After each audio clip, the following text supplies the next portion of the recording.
All right, I know what you're thinking. Why are you talking about supply chain? That's not my world. Correct. But here's the secret. Behind every product that we move across the globe are people with powerful leadership lessons about human performance, business effectiveness, and the future of work. Since global supply chains touch every part of our lives, I've invited global entrepreneur Kerim Kfuri on the show to discuss how we can accelerate the shift to a bolder leadership mindset, one that balances people, profits, and the planet. We're going to discuss how lessons from supply chain leadership can help us thrive through change, invest in our teams, and build better businesses, no matter what industry we're in. Kerim Kfuri, he's the president and CEO of the Atlas Network, which is an end-to-end supply chain enterprise, and he's also the author of the best-selling book, Supply Chain Ups and Downs. From right-sizing to nearshoring and human sustainability, let's dive in and discover the strategies reshaping business.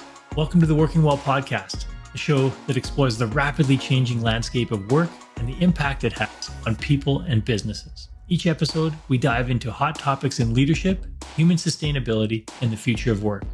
I'm your host, Tim Boris. Kerim, great to have you on the show. So awesome to connect again after our chat the other day. Yeah, we're going to talk about supply chain. And now a lot of my listeners are probably thinking, supply chain? You talk about human performance and what does supply chain have to do with the human side? So in our chat last time, we talked about globalization and some of the impacts on humans, the planet, and the future of work. And supply chain really is such a massive part of our global culture these days that I think a lot of people forget what type of impact it has on the humans behind it, but also the businesses that are being developed around this. So talk to me a bit about the human-centric side of globalization. Yeah, absolutely. I mean, first of all, thank you for having me on the show. What a great show it is. And for the very thoughtful question. I mean, we still run business with humans. And, I think that regardless of our advancements in technology and into the future and AI and so on and so forth, we will still always have this combination of humans, the importance, what we bring, what we do, the camaraderie between us, the relationships that we build. And all of this comes into play with regards to globalization and the supply chain. I mean, when you are dealing with procurement and sourcing with people and factories or manufacturers on the other side of the planet, there is a component of people there and a respect for cultures and differences between you, differences in terms of even quality metrics, timeliness, how to perform, when to perform, how to perform in different ways. And so, there's a very large human component to this. And we can also see, for example, in the world of business, that when humans get upset with the way a certain mechanism may be, unfolding, the importance of the human in that mechanism. And a perfect example would be, let's say, when the port workers decide to strike. When that happens, that's a major disruption to the supply chain. And that's because those workers may not feel as though they're getting the right benefits or salaries or whatever it may be. And now goods can't get off ships, and you have bottlenecks in the process, and truckers can't take things off of vessels and deliver them to businesses who can't then sell. And businesses go out of business, people lose their jobs, and the cost of goods start to skyrocket, and everyday consumers feel that. And it all was determined and set in motion because of, let's say, unfair practices or the discontent of humans in the supply chain.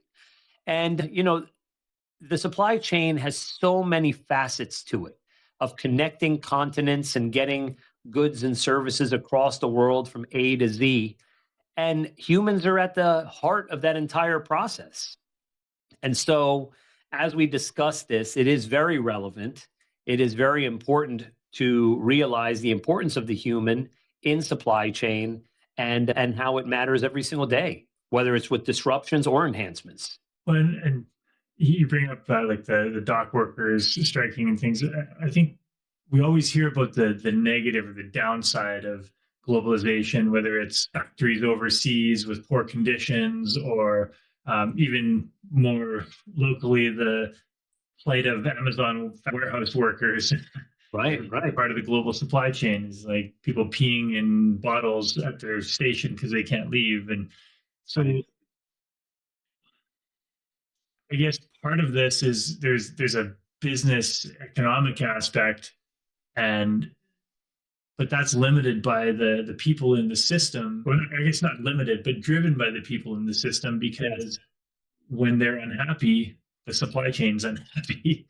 Absolutely. And then everybody else who's related to the supply chain is unhappy. Again, back to, ultimately when we think about, let's say dock workers striking or same thing at Amazon, who ultimately becomes unhappy? Well, the businesses are unhappy because of what's happening, but the consumers, the downstream consumers are unhappy because goods are either not available, or they're not delivered in time, or the costs are cost prohibitive and people can't buy things anymore. Then you then create economic conditions of potential inflation and recession, and then even at the worst case scenario, depression, because of supply and demand. And supply and demand is geared up by these activities of these humans that are essential to this entire supply chain. So it's directly correlated. You brought up Amazon. I mean, I can't remember what it was, like 60% of online transactions are taking place via Amazon. 70% of the goods that are bought and sold on there come from China, right? So we've got to get them from A to B, across the oceans. And a lot of manufacturing discussions had to happen, and communications and negotiations and delivery and so on and so forth.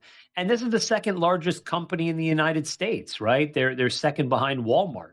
Billions and billions of dollars at stake. So again, when those goods can't get delivered, then that whole mechanism falls apart very easily. So it's a real challenge in that way.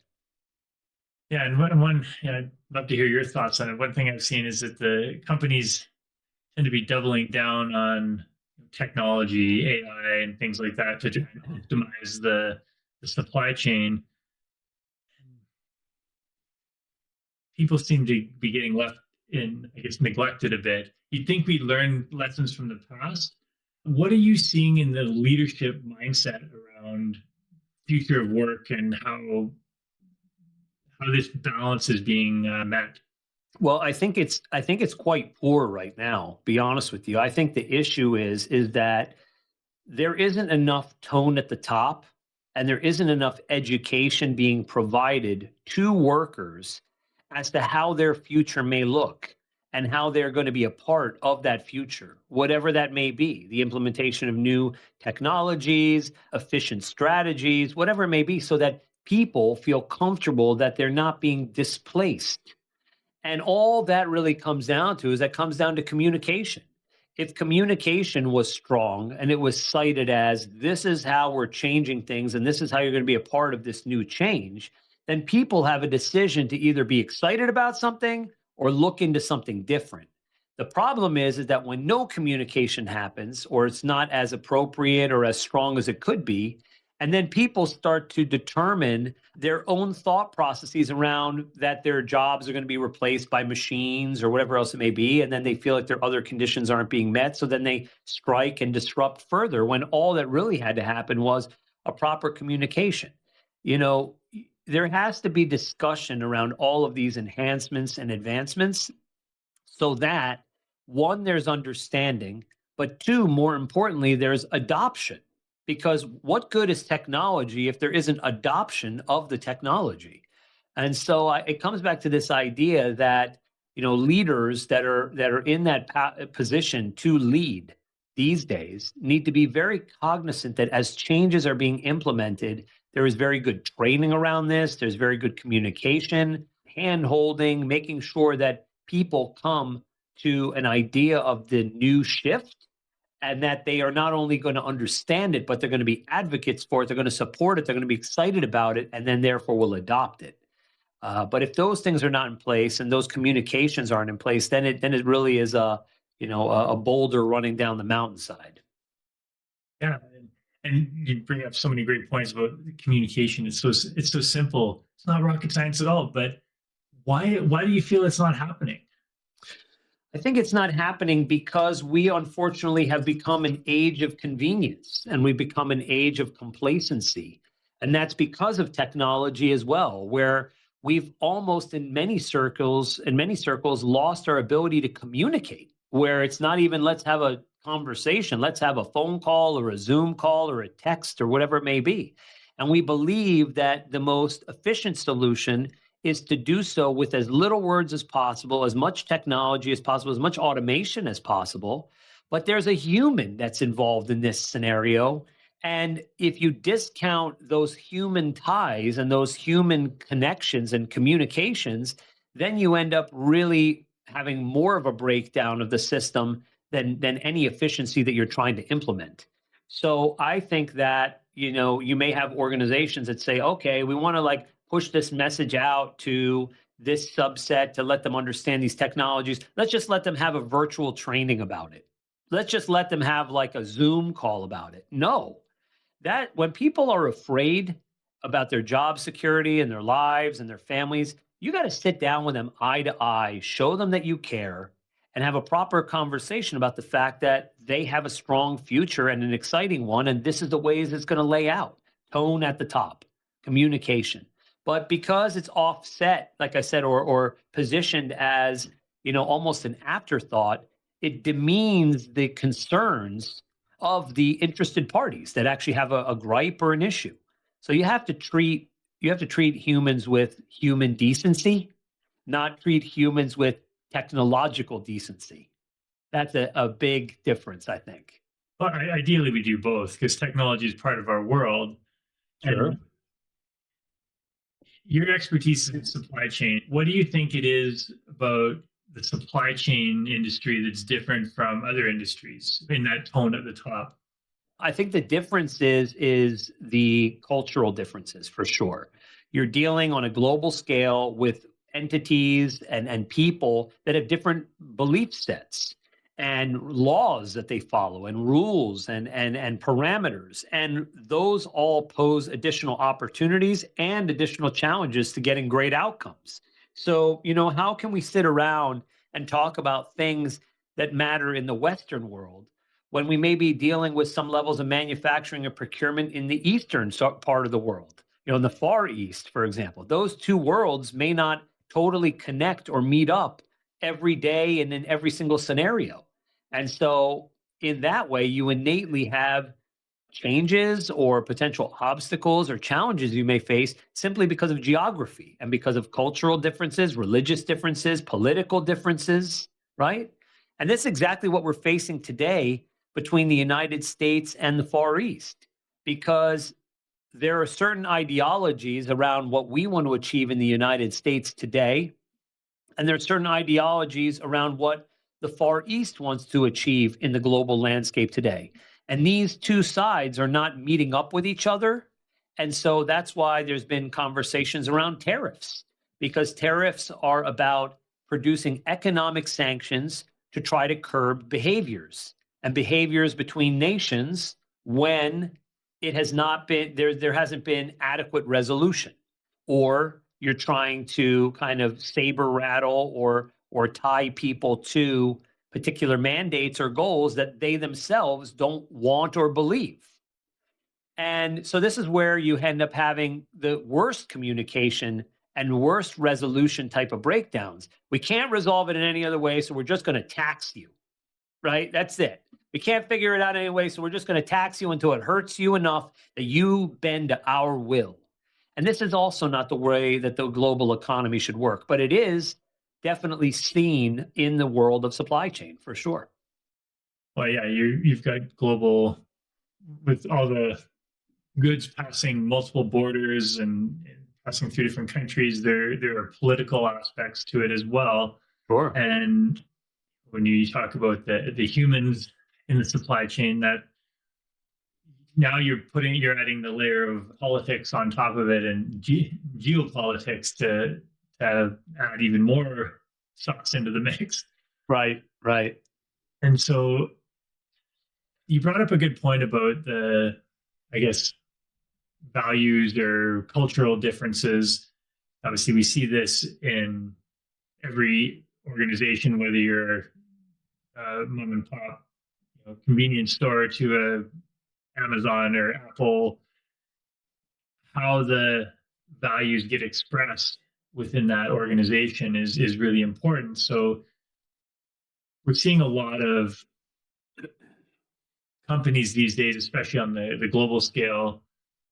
I don't want to say it's pushing their political agenda, but they're leading with their values and saying, "Hey, when I'm working with the supply chain, I'm going to see I want this out of it."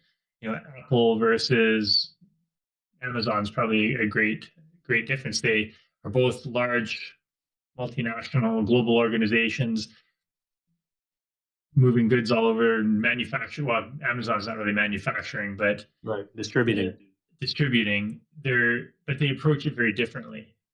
Sure, sure. I mean, I think that we definitely are in an arena of business where people are consistently and businesses are consistently looking to identify themselves as being more than just transactional.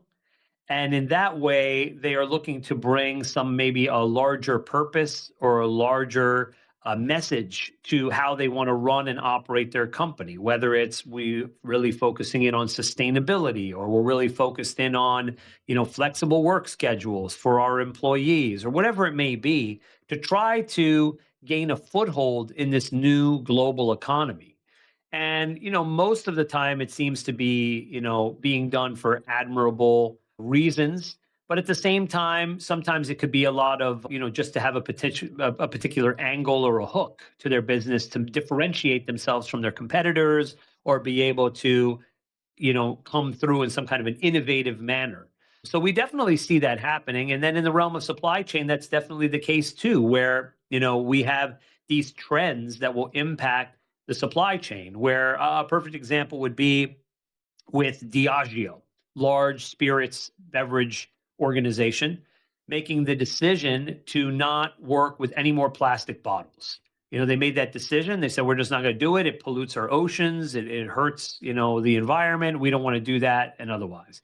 So they decided to take this stance. And then a lot within the industry decided to kind of follow suit. And then people started looking at alternative type of products like biodegradable plastics made from corn or using more glass or using recycled glass. The idea of not just recycling, but upcycling and using products for other means and needs.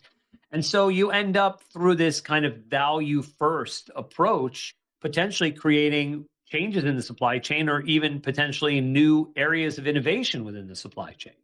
So that's where it can get really kind of interesting, where some of the value propositions end up having reverberating effects. I love that. Yeah, and goes back to the tone from the top. It requires a leader to stand up for, hey, this is what we believe in. Look at Yvon Chouinard, Patagonia. All right. Perfect example of, hey, this is what we're going to do. And at the time, it was heresy in the business world to do that, and it's worked out pretty darn well profitably. Yeah. But he had to stick to that, and he faced a lot of backlash. Yeah, there's like, I mean, I think about companies like Ben and Jerry's too, ice cream, and other organizations like that said, hey, you know what? This is our mantra. We're unapologetically going to be us.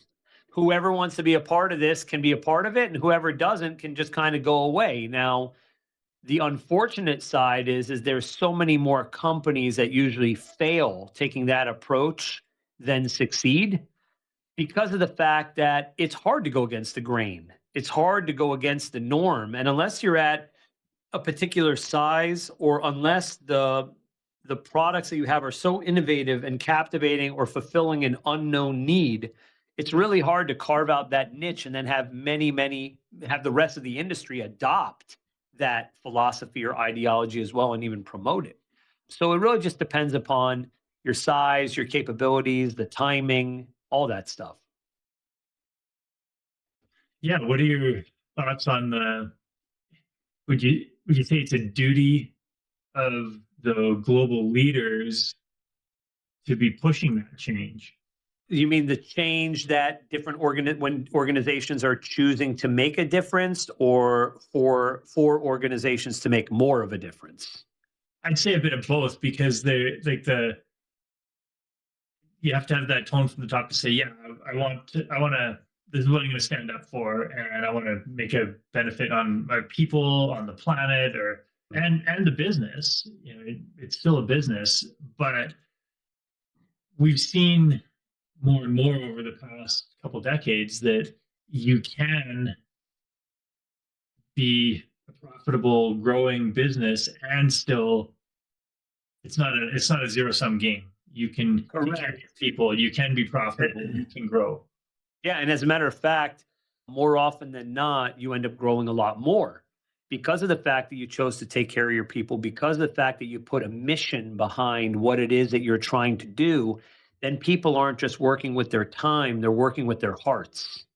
And that's an important difference, right? If you can have people feel impassioned to come to work because they believe in the concept or the idea that the business is seeking to benefit for humanity or mankind or their individual families or whatever it may be, then you've got a different reason as to why you show up for work every day outside of just a paycheck. And so I can definitely see how that's very, very important. It comes from tone at the top, but it also comes from the actual message itself and how it's being packaged and how it resonates with your workers. Hmm. Yeah, that authenticity or integrity or even just humility to be able to say, you know what, yeah, this is what we're going to stand behind, and I'm we're going to do it all together. And I think in the past, the leadership mindset has been, you know, forward, you know, whatever. Here, we're just here to solely service our shareholders and quarterly profits, which as part of business is still important. However, we're seeing that change where there are new ways to achieve that also benefit other ends. Yeah, no, that's definitely true. I mean, you need to pay attention to the needs and interests and desires of your teams and your workers in order to get an outcome that will celebrate their successes and at the same time their concerns. That's very, very important. When you have that level of, let's call it leadership, where let's forge ahead, let's do what's best in the interests of our shareholders, this, that, and the other, regardless, no matter what, it's blinded to the actual process itself and the humans that are involved in that process. And it becomes so outcome driven that you technically go away from what is leadership. And what you end up being is you technically end up being followers of the goals, needs, and initiatives of profit seeking sides of the business. You're not leading anymore. You're just following a script to try to get to a particular place. And that's not necessarily the way to lead. Yeah, agreed. Yeah. What are some of the bright spots that you see in the supply chain, like especially on the global side? There's a significant amount of effort and initiatives around sustainability, which I think is wonderful. There was COP28 conference, which happened in Dubai last year, where the largest supply chain groups, and especially in transport and logistics, showed up and committed to being carbon neutral by 2050. This is a big deal because these vessels and planes and trains are going across the world trying to deliver these products and goods and services as part of the supply chain and end up being the seventh leading cause of ozone depletion and of greenhouse gas issues. And so we need to consistently be looking at how we're going to make that more sustainable and more efficient, whether it's through alternative energy sources or fuels, hydrogen hubs, how to make cleaner transport possible and do it efficiently and in a sustainable manner. So I believe that that's a real bright spot that the industry is coming to the realization that what good is it to have efficient supply chains that have no sustainability if we won't even have a planet anymore? You know, so we have to put the planet first in many ways with a lot of these activities so we can continue to do these activities. Hmm. And how much of this is leadership mindset shifts versus regulatory expectations or mandates that they have to meet? It's both, really. I mean, it's both. It definitely should be more leadership, but unfortunately, sometimes these changes have to come into place because there's legal requirements to do so. so, but even when that happens, you still need to have leadership to say, "Well, we're doing it now," and everybody's got to adopt this mindset and this principle from here on out. So I think it's both. I think it's both. Yeah, I'm curious as these like those mandates are positive from a change standpoint that it's going to hopefully spur things forward. Where do you think the risk happens from being another Volkswagen with the diesel scandal and things like that? People find companies finding ways to skirt or cheat the requirements. So, what are you asking? Where is the risk of that happening? Yeah, what's your impression of the leadership mindset around these regulations? Are people like, yeah, we're going to do it, or is it Well, grudgingly? well, I think that that really depends upon the organization and the leaders. If you've got good leaders that are always seeking best practices and are seeking innovation, regardless of what's required from a change standpoint, then those will be the ones that will be more willing and to adopt new change and will also promote it throughout the organization in a clear, logical way that everybody can understand, grasp, and wants to support. But if you don't have that, if you have a closed off mindset or you essentially are not really looking to, promote these changes effectively, then it's a real challenge, not just for you and your organization, but for all your employees, because now you're stuck in a place where you legally have to make some changes, but you mentally and physically don't want to. And so you sort of create a scenario of apathy towards change within your industry or organization, and that never ends well. Yeah, in our last conversation, we had a bit of a chat about the lessons in cutting corners. Yeah.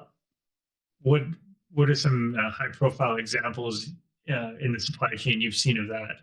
I don't know, like every single day. I mean, the reality of it is that this is the divergent interests between the different links in the supply chain. And I talk about that in my book, Supply Chain Ups and Downs. I talk about supply chain socioeconomics. And what I discuss here is that these divergent interests and needs are what create economic momentum, but it's a matter of compromise, concession, or abandonment. It's always not really a scenario of equilibrium. And one of those examples could be in cutting corners, right? So, perfect example is a customer may want to spend eternity and go to like analysis paralysis to not put out a product unless it's 1,000% perfect, which it never will be. That's why there's the concept of industry standards and tolerances. It means that there's never going to be perfect, it's always going to be in a range, right? But a supplier, on the other hand, is motivated by churn. They're motivated by producing and then moving on to the next project and getting it out and getting it out. So in this way, the supplier is motivated to cut corners and cut corners all the way up until the point that they can kind of get away with it. Or the quality is like so bad and so horrendous that nobody could accept it. Whereas a customer is on the polar opposite end. So this idea of cutting corners, is there. But the problem with it is that when you do that in supply chain, mass production can become mass disaster. One side ends up cutting corners to be more efficient or more profitable. And in doing so, thousands or millions of people end up having a liability or some kind of a really negative outcome or circumstances because corners were cut. And that happens with everything. It could happen with transport, it could happen with the customs and clearance process, the warehousing, the fulfillment side, any number of places within the supply chain. Yeah, that well, we've seen like Apple's a great example of holding those high standards in their supply chain versus you can go buy lots of knockoff stuff that's not. Right.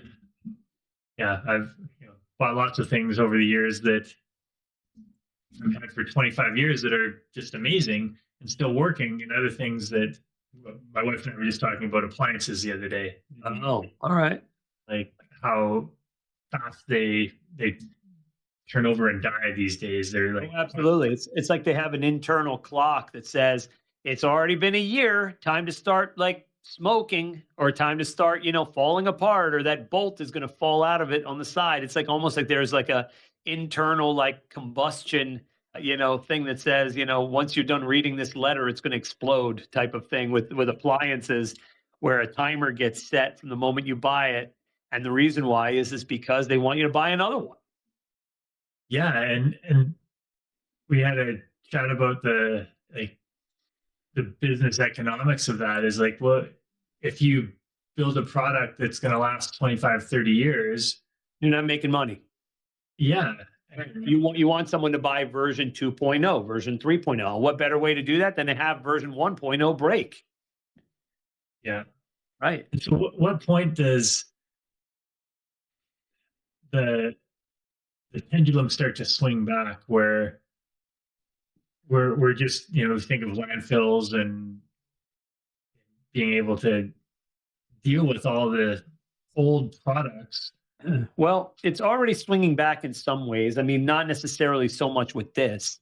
I mean, we do know that particular brands that are of a particular quality have a have a longevity that maybe other brands don't. But one way that it's being combated, at least with like landfills and things of that nature in the supply chain, is with regards to packaging, specifically like boxes. I don't know if we talked about this the last time, but the idea of right sizing, where essentially today you may get that shipment from Amazon and it's in a huge box with airbags and there's a little tiny thing inside of it. Well, that wasn't profitable to the company because of the fact that they just paid for 3 or 4 or 10 times the amount of packing materials they needed. And it definitely wasn't profitable for the planet because the fact that that excess cardboard all ends up in the landfills, and it's not profitable for the business because they're paying more for shipping for dimensions that they don't even really need for a particular product, and they have to pay for all of those materials that are in excess. So, concepts such as cubing or right sizing are becoming extremely important, extremely popular, where as products are being scanned, boxes are being made in real time that perfectly fit to those products to reduce the material wastage, to reduce impacts to our landfills, to reduce excess costs for businesses.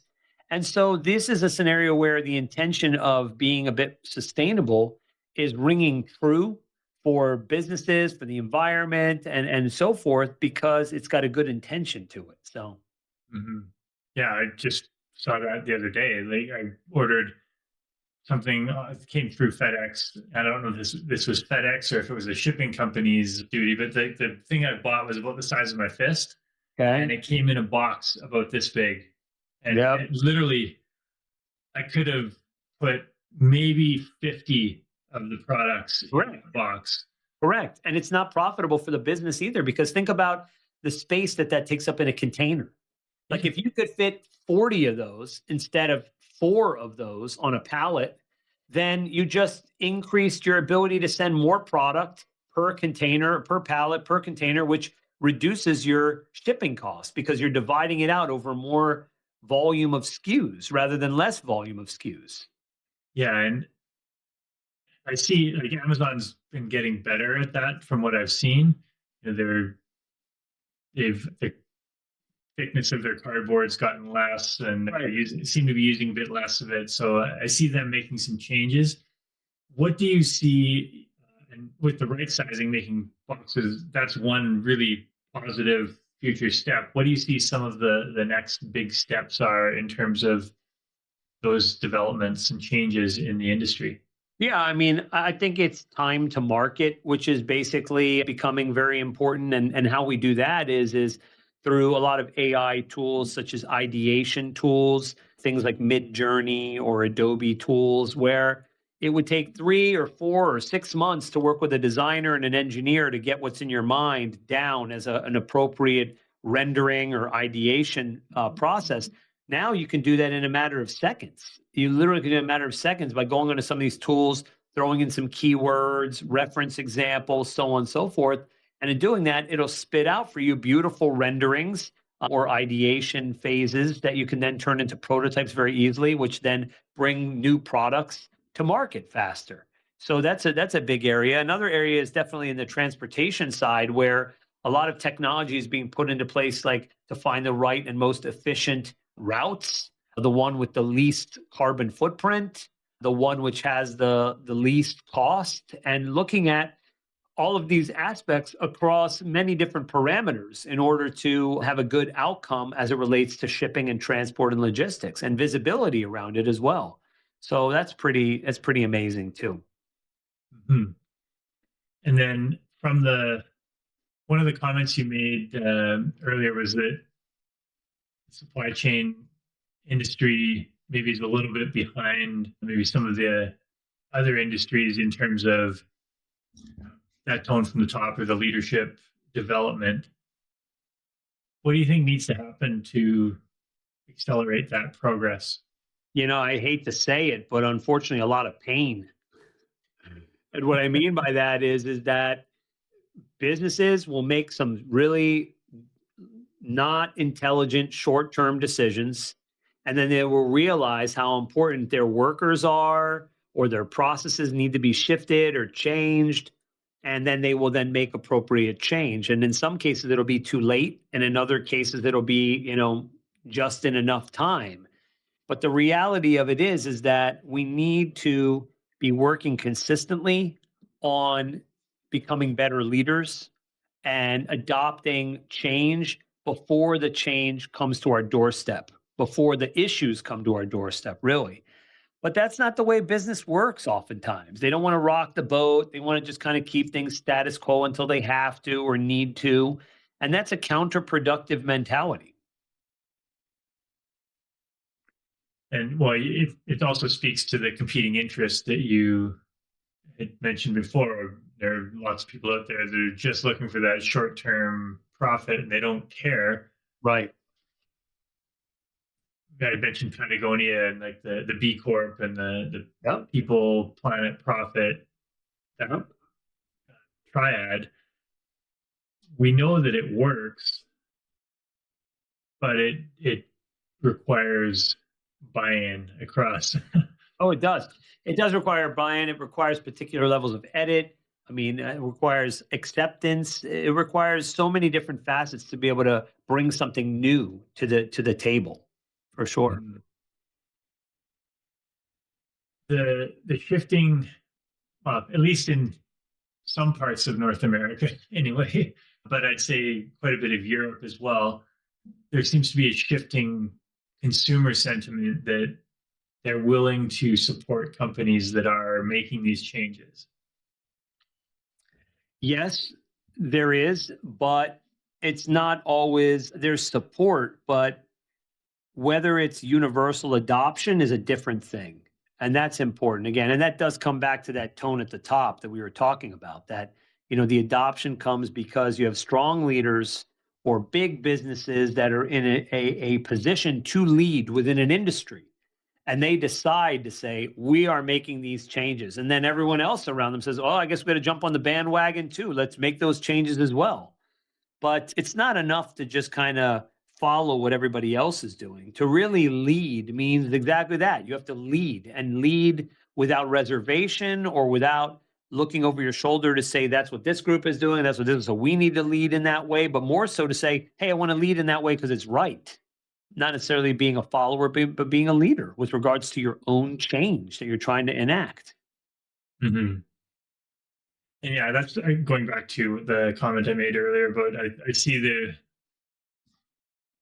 some of the larger companies, the Amazons, the Apples, the um, Procter and Gamble, those massive supply chain companies, to just set the bar, raise the bar, because the bar is set pretty low right now, I would say. Yeah, But that's true. to raise that bar for what the future looks like, and technology will help, and all these optimizations, but really it's that decision to step over the line and say, here's where the new line is.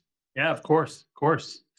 Of course, yes. We need to. Sometimes it's kind of like football. To give an analogy, or you got to go yard by yard. You got to just kind of take your time. You're still advancing, always advancing, but it doesn't always look like you're going to get the touchdown right there or break out for that amazing pass or catch. Sometimes it's just going to be, little by little. But in some industries, that's all you can expect until there is something that's majorly problematic that comes to your doorstep that you must shift and must change and react to. It's amazing how, and the largest companies are the biggest offenders of this, really, where they just want to kind of go slow and steady. They're big behemoths. It's tough to turn the Titanic easily and pivot and change. And in some industries, that gives an opportunity to larger or mid-sized companies to basically take market share because they are willing to make those changes. They are willing to make those pivots faster than the behemoths within the organization. So, well, and it's an amazing point. Yeah, and even some of the smaller companies, like the boutique companies that are very agile and nimble, and they are started on a values proposition. correct. To improve a certain aspect of the market to solve that for that pain point. And at some point, as those companies start to grow, the larger companies have to respond in some way. Some of them are so big that they can just get by without, but we often see them getting acquired. Hopefully they get rolled in and change happens in the bigger company, but other times they get acquired to just shut them up. And I was about to say that to just shelve them, to just put them. Yep. Yeah. And so I'm an optimist at heart. I like to think that we are moving forward. I often get frustrated about how slowly that's happening, particularly on the leadership side, the mindset side. Being a coach and human performance person, I always want to see leaders taking those risks and stepping out there. Sure. Not everyone leads that way. It's true. It's very true. Absolutely. Very, very true. And there's something to be learned from that too. I think that there's a temperance to change, right? Sometimes you want to change so quick that the change hasn't been fully thought through. Sometimes you need to phase in change to then see how things are changing or how markets or people are adopting or adapting to changes to then really know if you go kind of all in on it. So I think that there is some level of a benefit too through phased change and taking sometimes a diligent approach to make sure, because if you just kind of change it all over in the snap of your fingers, then you may have either missed something or missed the mark entirely or assumed things that really shouldn't have been assumed or otherwise, all in the sake of change. So, phasing is good too sometimes. Mm. So two questions for you before we wrap up here. One is as an entrepreneur myself, I love the startup mentality and that passion for disrupting a market. There are so many more product-based entrepreneurs out there because you can literally start up a Shopify store and build a global supply chain through existing networks. For entrepreneurs in that space, what's your advice for success in your vision? Sure. Well, you need to consistently, first of all, if you're an entrepreneur, you need to be ready to go home with the successes and failures. That's for sure. And in that way, you need to consistently be learning and learning from your failures, because your failures are not failures, they're successes, successful ways of telling you how to not do something a few times over, or that way or this way, right? And we always talk about professional athletes. Nobody talks about the 100,000 shots they missed so that they could make that one shot when it counted in the game or whatever it may be. And so you have to be willing to fail a lot. You have to be willing to take risks. You have to be willing to take the greatest risk on yourself more than anything else. That's the greatest risk you can take and the most rewarding risk, because by betting on yourself, you really give yourself the ultimate level of control and opportunity to really grow and build yourself. Love it. Yeah. And sometimes when we're in the thick of that, call it learning, it's it's hard to see the bigger picture. Oh, absolutely. Absolutely. It's true. And then from speaking to leaders within supply chain organizations, what do you feel leaders can do most to really push this people, planet, profit impact forward within, call it, mid to large size organizations? What can they do? Yeah. The reality of it is if people want to have the tone at the top or the leadership within an organization look to make particular shifts or changes, similar to what you just said, people, planet, profit, you have to make it make sense for the audience that you are positioning these ideas to. So if it's people that are focused in on dollars and cents, like finance people, you may want to talk about something like right sizing and say, hey, you know what? Let's have a more sustainable practice here, which actually saves us a hell of a lot of money and at the same time helps the planet too. This is a perfect opportunity with the way that we package up our goods. And there will be countless examples of that, but you need to know the audience. If it's, people that are more on a moral crusade, then you have to play into those ideas. If it's people that are more into just the equilibrium or the balance of work life or the way that employees are treated, then you have to highlight examples, relative, real examples of how that backfires when you don't take care of those things or look into those things. Either way, you need to make it relevant for the audience that you're communicating to. And then that's really how you get the adoption. Fantastic. Lots more we could talk about it, and there's so many developments in this industry. It changes minute by minute. Yes. Where if people want to learn more about supply chain, some of the technology solutions you have, your book, where can they find you? Sure. So I'll give you 3 links that would be good places for people. First of all, for all my thought leadership and just kind of general knowledge and information, it would be at kerimkfuri.com, which is my first and last name. For any businesses out there or entrepreneurs who need supply chain solutions, it would be my company, which is theatlasnetwork.com. That's the name of my company, The Atlas Network. And finally, for the book, it would be at supplychainupsanddowns.com or on Amazon. Those guys still sell books, believe it or not, among the billions of other products that they sell. And so you can find it there too. And then I do a lot on social media as well, if anybody looks at any of those platforms too. Excellent. Well, I will make sure those links go in the show notes and on my site. Thank you so much, Kerim. It's been amazing to have you on the show, and thank you for sharing your knowledge and wisdom. I really appreciate it, and it was a great show. Thank you for the thoughtful questions. All right. We'll chat soon. All right. That wraps up another episode of the Working Well podcast. If you enjoyed the show, please rate, review, and subscribe wherever you get your podcasts.